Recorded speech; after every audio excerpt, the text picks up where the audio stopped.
Hello everyone, now this is going to be a little Q&A video that we're going to do in response to my reaction to the Fallen Knights of the Fallen Empire. I forget what it's called now. I've been calling it KOTFE or whatever the hell it's called. I don't like that name. KOTOR was a cool an acronym. SOAR was pretty cool. I'm just going to call it Fallen Empire because I can't be bothered with with shortening things. So a lot of people didn't like it. A lot of people didn't like my opinions. And when I said I didn't really care for the story trailer, I'm gonna clarify that. I hate CG trailers for games. I can't stand them. I want to see gameplay footage. Show some in-engine gameplay footage. You know, because the character models that you see there in the CG trailer will look nothing like that in game. We know that. We know they're gonna look nothing like that. Even the cloth physics, which isn't even in the game engine, there's cloth physics in that, which is not representative of the game at all. I don't like it. I kind of tuned out halfway through the CG trailer. I looked at the CG trailer and I thought, nah, give me some information. I want information, and looked at the website for, again, information. And again, a lot of people complain that they, should they develop end game content or should they focus solely on story? Bear in mind that it's an MMO, and it is a subscription-based. It is a free-to-play with subscription option. However, if you want the story of the new expansion, you must be a subscriber, so we'll move the free-to-play to one side. Now, some people compared it to Guild Wars 2's approach. I have to say that it's not really a great comparison to compare SWTOR and Guild Wars 2, and I'll tell you why. Because SWTOR is a free-to-play game with a subscription. Guild Wars 2, Secret World, and Elder Scrolls Online as well are buy to play.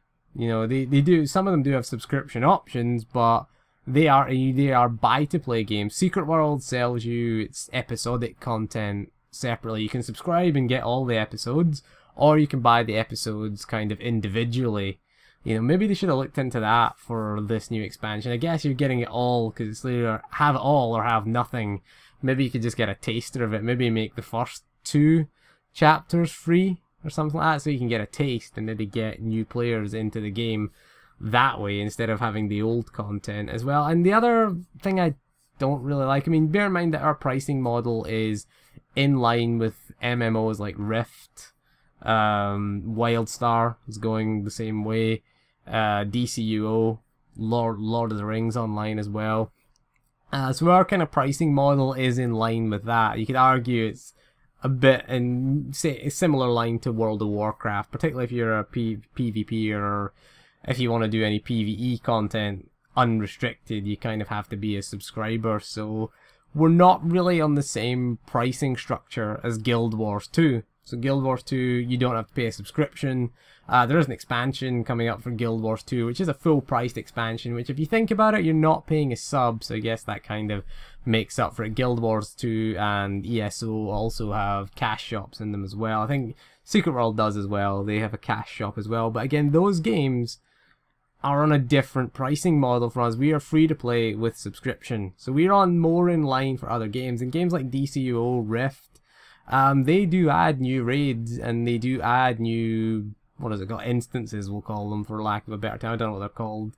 And I can't remember what they're called in DCUO. I can't remember what the instances are called, the dungeons. I don't remember. I think Rift just calls them dungeons. I haven't really played Rift that much. But again, they add new PvE. They add new story content as well. DCUO, you can get like adventure packs and things which add new story. They add new multiplayer, and they add new PvP content. I don't know how regularly, because I don't really keep up with these games anymore, but they do add a variety of content because they realize players like to do different things. You know, yeah, the majority might be there for the story, but again, I think it was asked a few times that what do we do when the story finishes? Do you play, you can only play the story so many times before it becomes really uninteresting. You know, what do you do in the downtime between story? Because there is going to be some downtime after the first 9 episodes. They have said that it will come, yeah, episode 10, I think 10 to 16 will come month after month, and that's good, but there's going to be potentially up to a 6-month gap, 3 months if we're being 3 to 6 months potentially, anywhere between there, because he said early 2016, they didn't put a time frame on it after the first 9 are going to be released. And then it's going to be episode 10, then 11, 12, and all the way up to 16.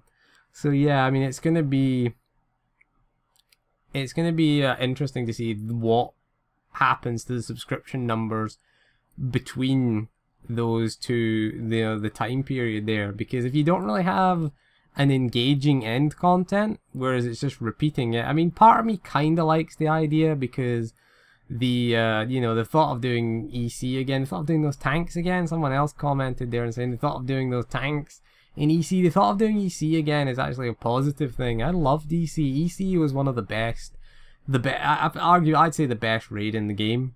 To do that again, pretty cool actually, although I have done it before. I mean, I did hard mode, did up to hard mode, did Nightmare when it was level 55 as well. Kefis, tough challenge. Kefis is a real challenge. That's going to be fun. That's why I say in the video that's coming up is that put EC tier 3, don't put it on tier 1, don't put the level 50 ops on tier 1.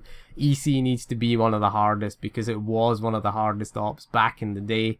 EC was fantastic. It still did, I don't think he does percentage damage anymore because he just resists it, but even at 55, Kefis did percentage damage to you. So your gear, your HP was irrelevant. Your gear, your armoring was irrelevant because he hit you for, a percentage damage. It was pretty cool actually doing Kefis Nightmare. Actually, it was a really cool fight, really cool mechanics as well. That's why I think they've lost a lot of the raiders, is the current raid tier, the last 2 raid tiers don't really have massively interesting mechanics. It's all circles on the ground and move out of things. Whereas Kefis did have things you had to move out of, but he also had like things with the trench gutters and the warriors. You don't DPS the trench gutters when the shield is up. That was funny, watching people smash themselves in the face, basically. That was a fun little fight. But yeah, so we'll move on a little bit, and a lot of people saying they're in it for the story. See, you don't want to do explosive conflict. I really want to do that. It's one of the things. But again, PvP and PvE, they are kind of the backbone. Again, we've covered this in a previous video. I just think that it is the backbone of an MMO. And I don't like the way that they're making every single one of their games the same BioWare. I mean, they have there's 3 big games that they've got. Mass Effect, Dragon Age, SWTOR. Mass Effect, Dragon Age can be your single player game. I don't like the way they're kind of turning into the same game. I liked Dragon Age Origins was really good because it was very kind of different. It was more tactical based, strategic combat, and Mass Effect is your kind of action shooter RPG, and also SWTOR is your multiplayer. So why can't they just be 3 separate things? Why do they have to all converge at the same point? Just making them into the same thing. And by the way, the story for a lot of people point this out in the forums, it's just Mass Effect 2 story. We're gonna get frozen in carbonite instead of killed, mind you, but it's gonna be interesting. I mean, you're gonna do that to my assassin. Really, you're gonna freeze my assassin in carbonite? All I can say is good luck. Those two bald guys, the Musco twins, as we'll call them. Yeah, those 2 guys, yeah, good luck. Or the one that's left, at least. Good luck freezing my assassin. Good luck with that. She ain't gonna take that lying down. She's so twisted and evil. She once punched a puppy in the face, So good luck with that. But yeah, I mean, we're just trying to answer a few criticisms of this. I mean, a lot of people say that, yeah, it's too expensive to do raids and flashpoints, but if you think about it, the raids, flashpoints, and PvP, they're more cost effective than story content, because raids and flashpoints in particular have multiple difficulties. You can use them twice. What they did, vanilla endgame, you had the leveling flashpoints, and they used them again at endgame. So yeah, you're getting 2 uses out of them, plus they're repeatable content. People are going to run them over and over again to get gear and get, commendations and things like that. So if you think about it, a raid is actually cost effective, because once you're finished with the story, there's very little reason to go back and run it again. Maybe you want to do it from a different perspective, maybe there's different outcomes, but again, there's only so many they can do. Maybe only going to be maybe 3 or 4 different outcomes to the story, and once you've done it, that many times, it's not really effective anymore. It's not cost effective like the class stories right now. Once you've done all the class stories, there's no reason, is there any real reason to go back and replay them? Not really. But raids and end content is cost effective because we're gonna run, you know, look at Dread Fortress and Dread Palace. How many times have we ran that? How many months, you know, 14 months we ran that for. You look at as well, you know, TOS and Ravagers, again, we're still running that repeatedly from December. It's been, you know, nearly 7 months since we ran that content. We're running the same content over and over again, whereas Ziost, yeah, we've done the story, we can't go back there now once we've done the story. Yeah, I mean, dailies are kind of the same thing. They're cost-effective development tools, so the idea of it's too expensive to develop raiding, I would rather personally that they developed a raid than the stupid, expensive CGI trailer. I think it would have been better use of their money. So they say resources are finite, yet you spend all this money on a lavish CG trailer. I don't buy that. I don't buy that they don't have enough resources and they don't have enough personnel. Maybe they don't have enough personnel, but again, if you have the resources to outsource a CG trailer, surely you have the resources to develop raid content. Because, you know, and how hard is it to make a Warzone map? If you ask BioWare, it must be one of the hardest things ever to do a Warzone map. I mean, even if you just go and get Doom's, the new Doom game's map snapping technology, put that in and let the community do mods. You know, something like that. Do something at least. If you can't be arsed, if you're too lazy to do it, run a contest, design a Warzone map. You can only use existing assets in game.